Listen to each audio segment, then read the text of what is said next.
Bonjour à tous. Bonjour.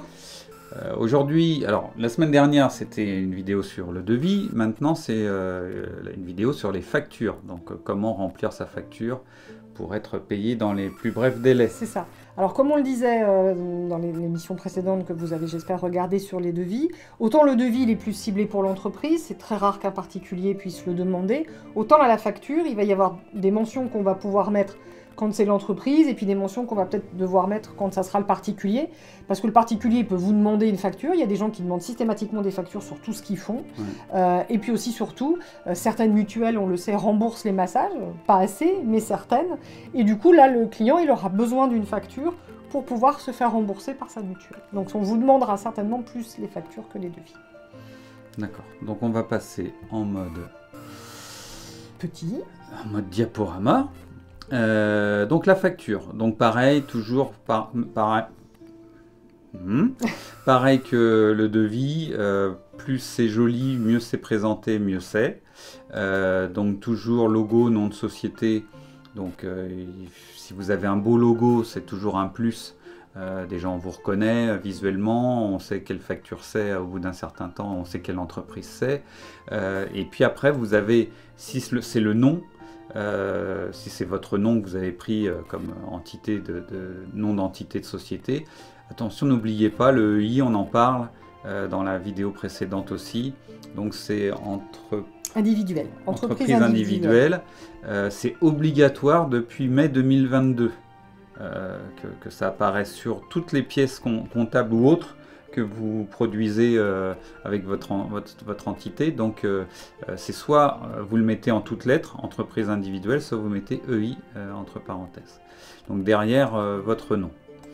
Ensuite, toujours marqué facture. Alors là, autant devis, si des fois c'est pas marqué devis, c'est pas trop gênant, que facture, le terme facture doit être obligatoirement marqué sur la pièce comptable. Ça devient une pièce comptable, hein, c'est plus une feuille lambda.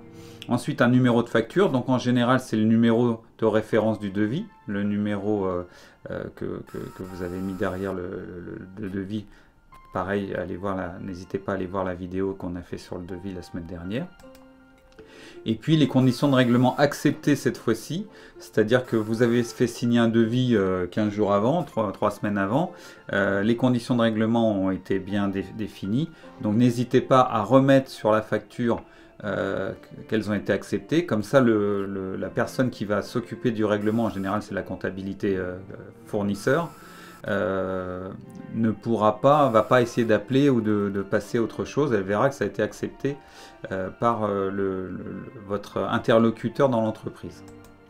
Ensuite, vous mettez le nom de l'entreprise et l'interlocuteur, votre contact. Alors, si vous n'avez en contact que la personne avec qui vous avez traité pour signer le devis, vous mettez son nom. Par contre, si vous avez eu un interlocuteur comptabilité, c'est ce nom-là qu'il faut mettre.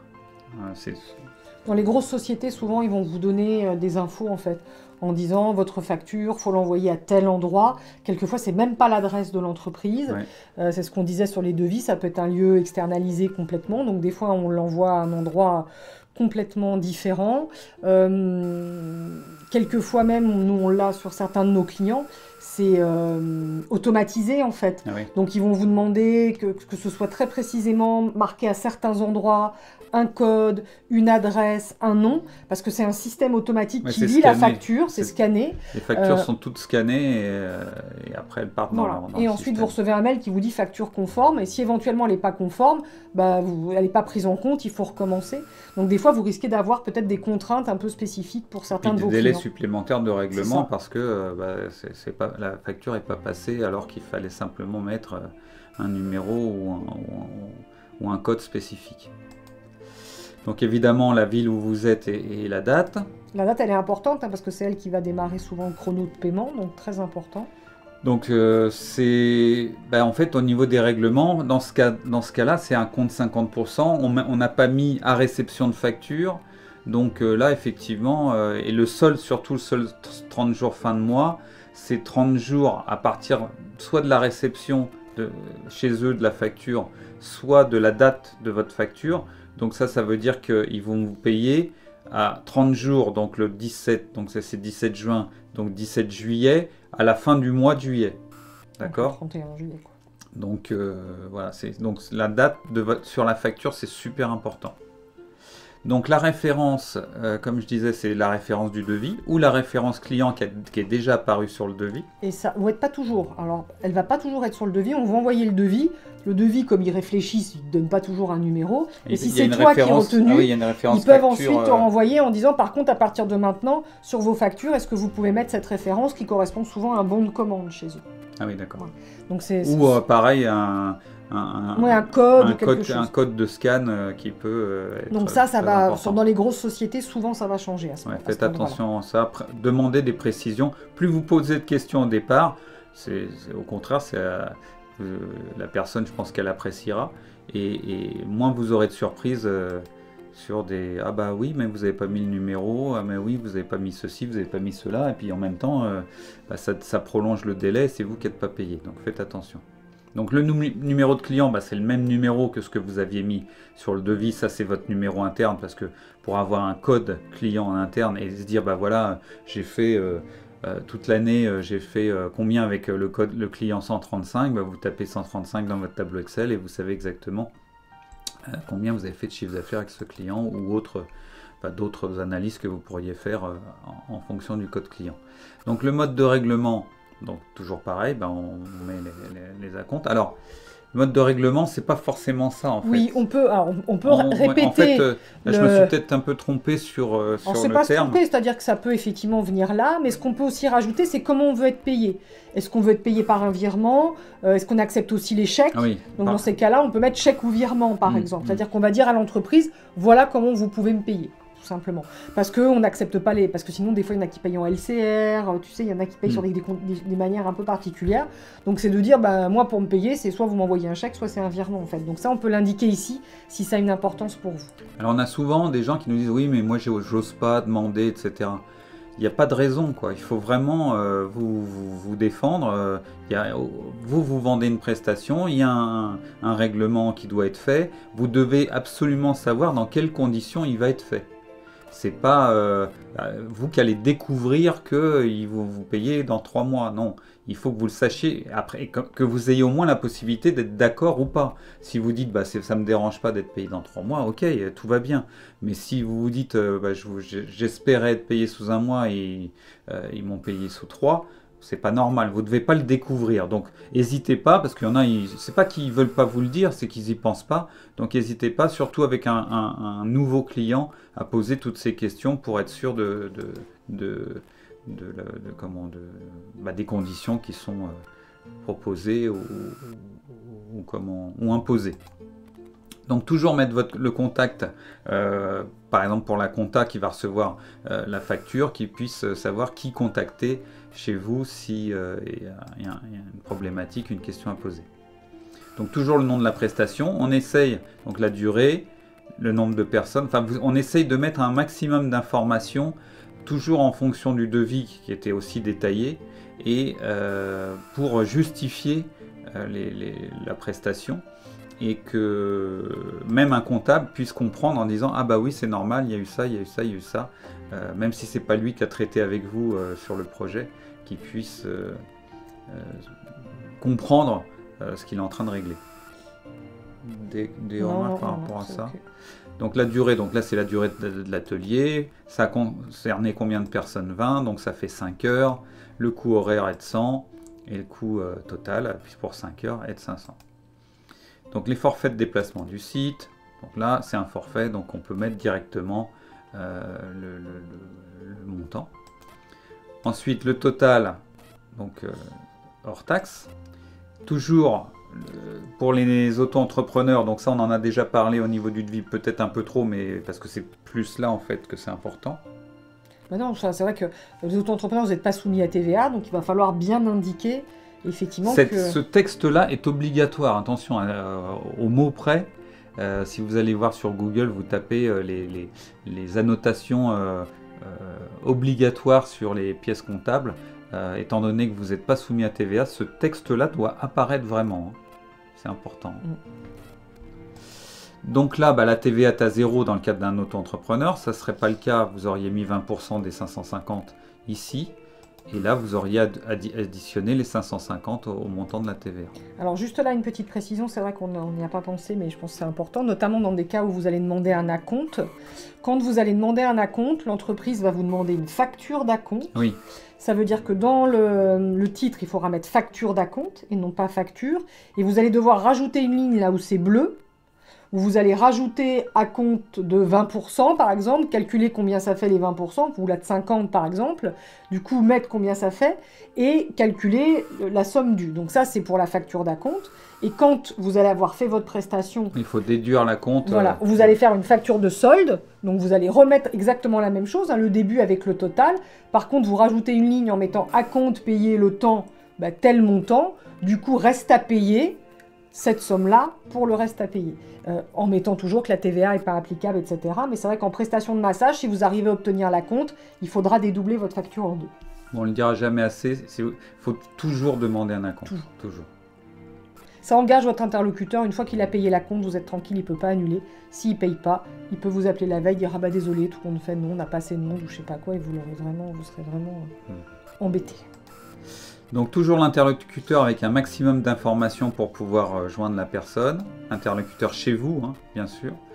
Les coordonnées bancaires, parce que là, en général, les entreprises, c'est par virement que vous êtes payé, ils ne vous envoient pas un chèque. Donc là, pareil, on ne se trompe pas, on met le titre. Alors ça, c'est toutes les infos que vous allez avoir, on n'invente rien. Sur le RIB. Sur le RIB, sur la banque ou l'organisme bancaire que vous allez contacter, chez qui vous allez être, ils vont vous donner toutes ces infos-là. Donc il n'y a le code banque, le code guichet, le numéro de compte, tout le monde a ces numéros-là, l'IBAN, cette adresse-là. Et peut-être juste avant le recours à la médiation, attends, je vais le retirer.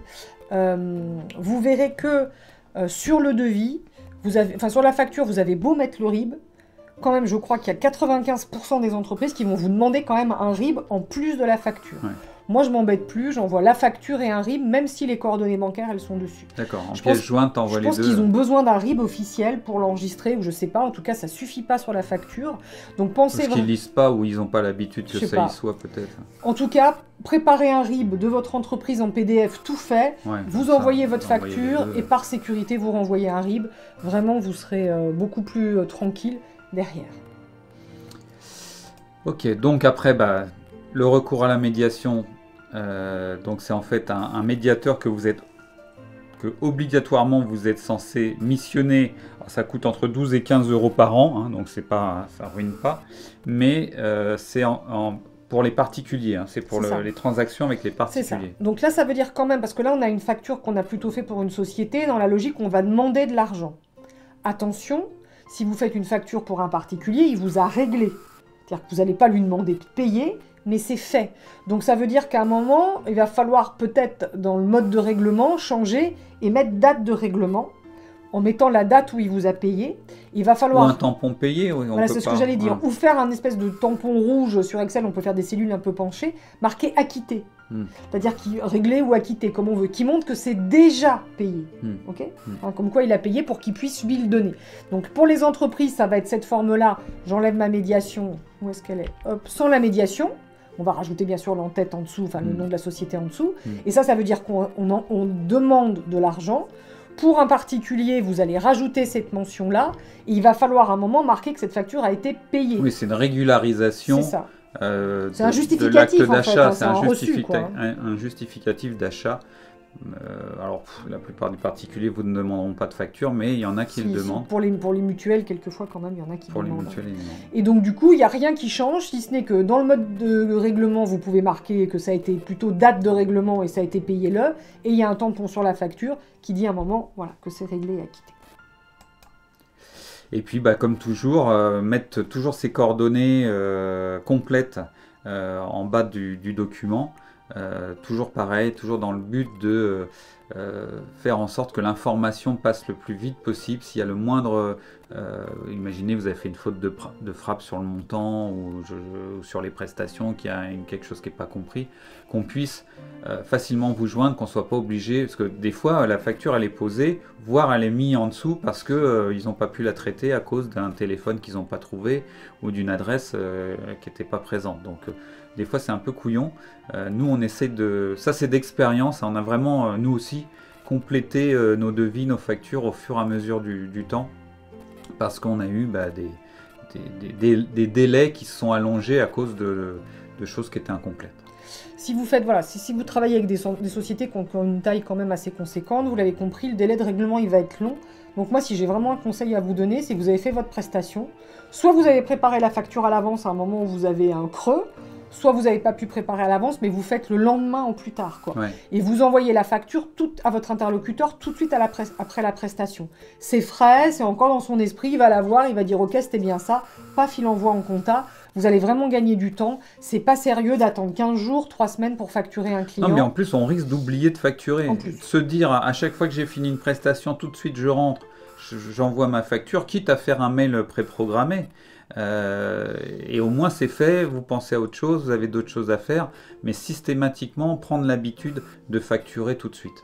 Et puis, dans votre agenda, dans un agenda Outlook, peu importe comment vous gérez vos rendez-vous, votre planning, en fonction du délai de règlement, vous savez que, comme disait Pascal tout à l'heure, oui, on peut revenir en grand, vous savez que vous devez être payé le 31 juillet, et bien sur l'agenda, vous marquez le 31 juillet, règlement de la société Tartampion, quoi. Parce qu'il faut suivre.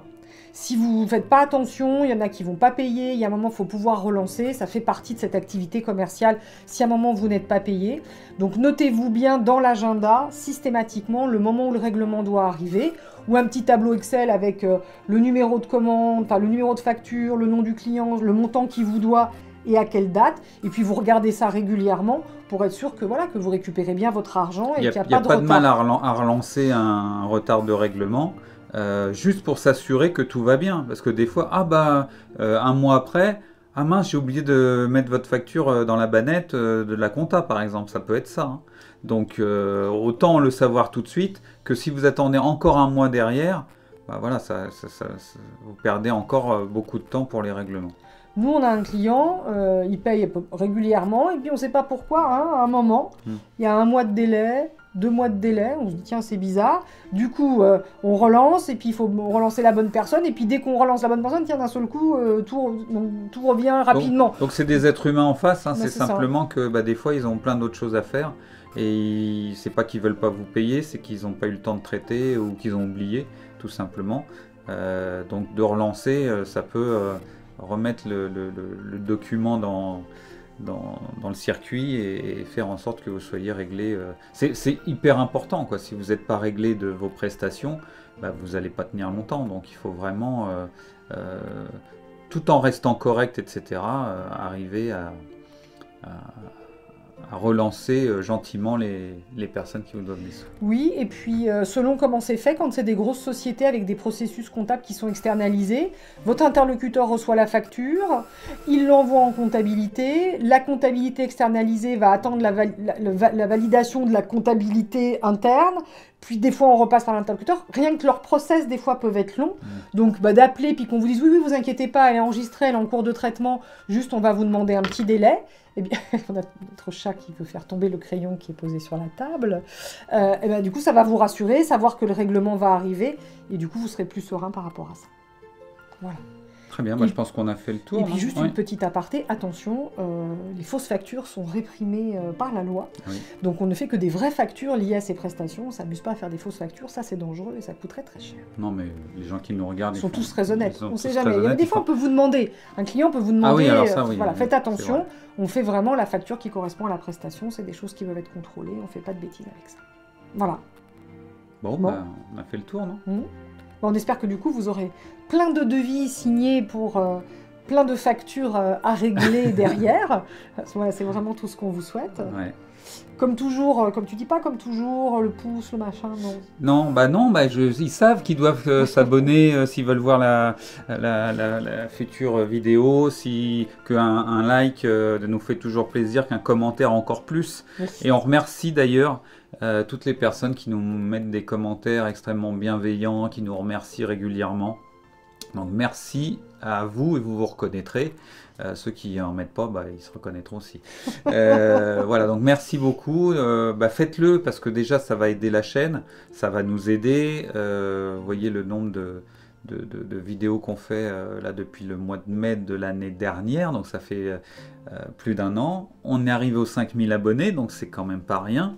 Donc il y aura un cadeau avec un jeu, un tirage au sort, mais on fera ça à la rentrée au mois de septembre. C'est pas un jeu, attention, un jeu c'est soumis à... Non, c'est pas un jeu, c'est soumis à réglementation. C'est quelque chose à gagner. Voilà, c'est un tirage au sort parmi les personnes qui sont abonnées.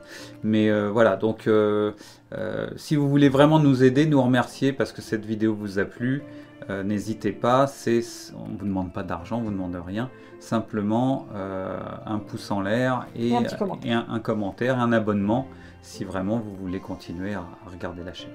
Voilà, et puis du coup, nous, comme toujours, on se dit à bientôt pour parler du massage bien-être. Au revoir. Au revoir.